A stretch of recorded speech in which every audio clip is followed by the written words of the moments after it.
Hi, my name is Matt Levie, and I'm going to be presenting on depopulation and migration in the Russian Far East. I'm a student in the Master's in Public Administration program. And first, we should define the problem. And I think I've tried to get the entire problem on one slide. You can see here that the population of the Russian Far East since the fall of the Soviet Union has dropped from a little over 8 million to a little over 6 million. So that's almost a 25% decrease. And as for why, there are a couple of reasons. The first is that this was the last area of Russia to be settled, and so people have less deep roots there than they do in the European part of the country. You can see here that Vladivostok and Khabarovsk, the two main cities in the region, were founded in the second half of the 19th century. The climate is not particularly welcoming. You can see here that the January average temperature in Yakutsk is almost 40 degrees below 0 Celsius.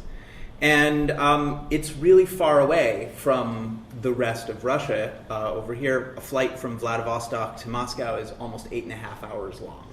And lastly, it's a very expensive place to live.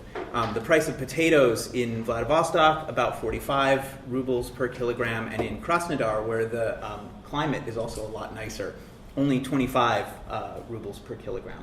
So that sort of explains all of the reasons why it's hard to convince people to live there, and it's hard to convince people who are living there to stay.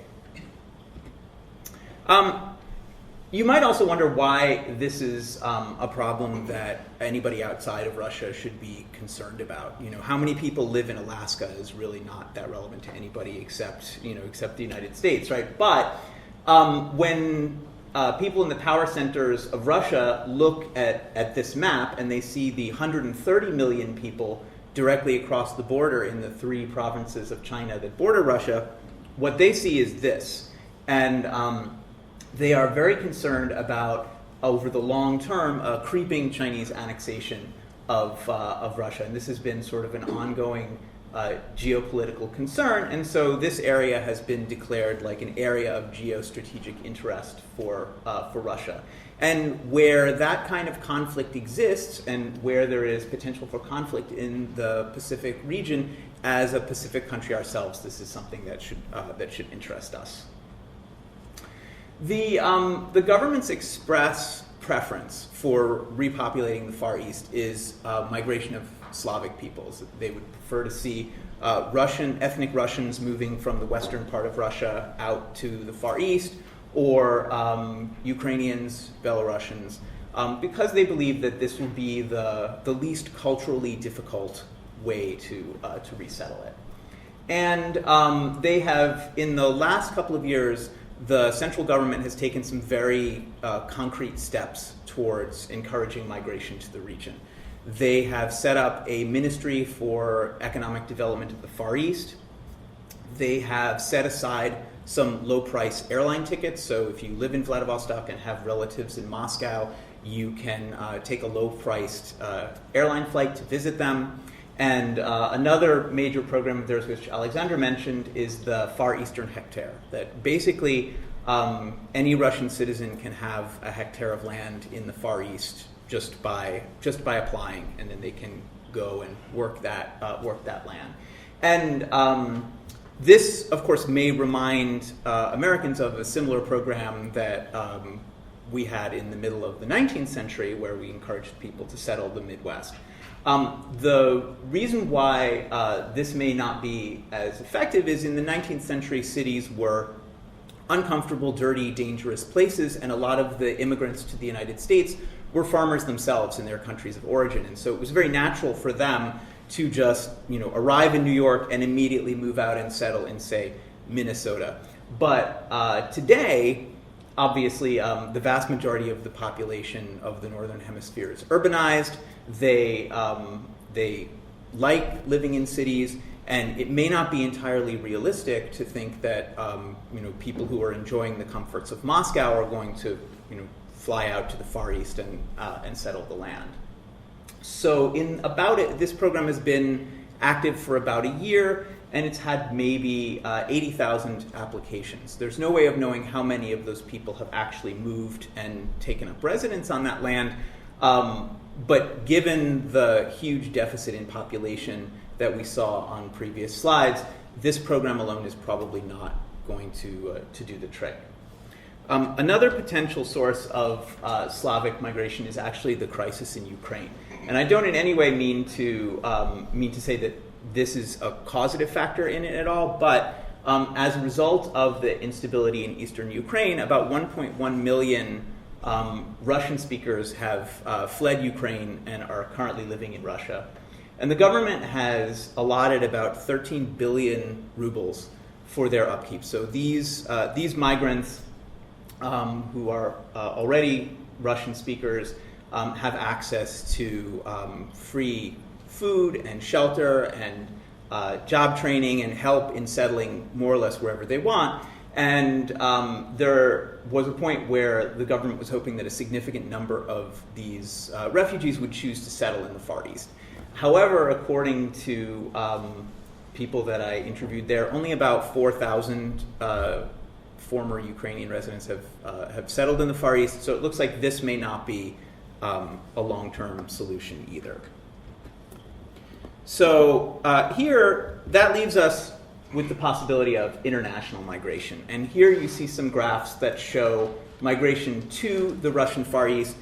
This graph on the left is immigration from countries of the Commonwealth of Independent States, former Soviet countries, and here is immigration from all of the non-CIS countries to the Russian Far Eastern Federal District. The red lines are the number of arrivals, the blue lines are the number of people departing, and the difference between them is the green line. That's the net migration to the area. For all intents and purposes, we can call this left-hand graph Uzbeks and this right-hand graph Chinese, because those two groups make up the vast majority of members of those two classes. Something like 80% of immigration from CIS countries is Uzbek, and maybe 90% of immigration from non-CIS countries is Chinese. So we can sort of view those as proxies for those two groups. And the first thing that I think we can see from here really quickly is that this fear that the Chinese are going to come and take over the Russian Far East, at least based on immigration figures from the last half decade, is really not justified. And you can see here that, in fact, in 2013, migration was actually negative. That is, more Chinese actually left the Far East than arrived. So when we hear statements from Moscow that there are like 2 million illegal Chinese immigrants in the Far East, it is, of course, these are, of course, official figures, and there is illegal migration, which could be several times the figures that you see here. But having been there and experienced the region and seen the people who are actually living there, it's very hard to believe that there are 2 million illegal Chinese immigrants in that region. That's the same as the entire population of the Primorsky Krai, 2 million. So that is probably a little bit overblown. But what you can also see from these graphs is that immigration from abroad is not increasing in the region, and that it is not offsetting the outflow of Slavic residents from the region. And so we need to look a little bit more closely at what factors are affecting migration to the region and what might be done about them. And of course, the first thing that might have an influence is the economy. And that's the annual GDP growth on the left and rubles per dollar on the right. And you can see there that for the last 5 years, the Russian economy has not been in a very good place. And obviously that is going to have a negative toll on migration to the region. And interestingly enough, we find when we try to correlate all of these figures together, we find that the number of arrivals to the region is actually not dependent on the economy, but the number of people leaving is. So the worse the economy gets, the more people actually decide to leave the region. And so that obviously affects the net migration. Another major factor recently has been a change in the migration law. As of January 1st, 2015, Russia changed its migration laws in order to make it more difficult for migrants from the Commonwealth of Independent States to get what's called a patent na работу, a work permit in Russia. And on the one hand, this is a very, very sensible law. It requires potential workers to demonstrate that they can speak Russian, that they have some knowledge of Russian history and Russian law, that they have medical insurance, that they don't have any major communicable diseases. So the purpose of the law is simply to make sure that potential migrants can communicate with their employers, that they don't pose a monetary risk to the Russian healthcare system, and all of this makes tremendous sense. But it also provides a barrier to entry that a lot of people really just don't want to go through. So this results in one of two things. Either people simply decide that they don't want to migrate because it isn't worth it to go through all this, or they simply choose to get falsified documents, which is fairly easy, and they migrate illegally. So they get the same documents, they just, instead of paying what is a fairly large fee to have the documents done officially, they simply pay less and and use falsified documents to work in Russia. Another major influence is the attitude of local populations to migrants from other countries. And while I was there, I found that people had a very tolerant attitude towards migrants. They often said how proud they were that more than 100 nationalities lived in the Far East. They were proud of the fact that the Far East had not seen the kind of very direct physical and violent clashes that have sometimes been seen in other areas of Russia. They pointed to historical examples of nationalities living together in the Far East, such as the Great Vladivostok Project of the 50s, when a lot of migrant labor was brought in from Central Asia.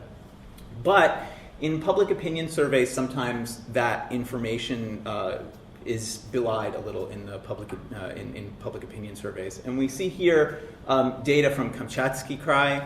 And we're just going to look at the green bars. The green bars are people who feel negatively about a particular group working in their city.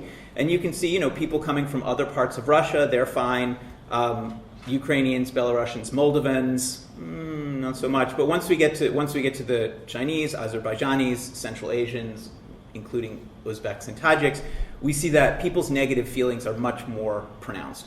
And we have similar data from Khabarovsky Krai that shows that people are really, if you ask them in their heart of hearts, they're not entirely positively inclined towards these people. And the reasons are the same reasons that people often object to immigrants everywhere. They bring crime, they're lazy. I think everyone around the world in an area that gets immigration has heard these same arguments.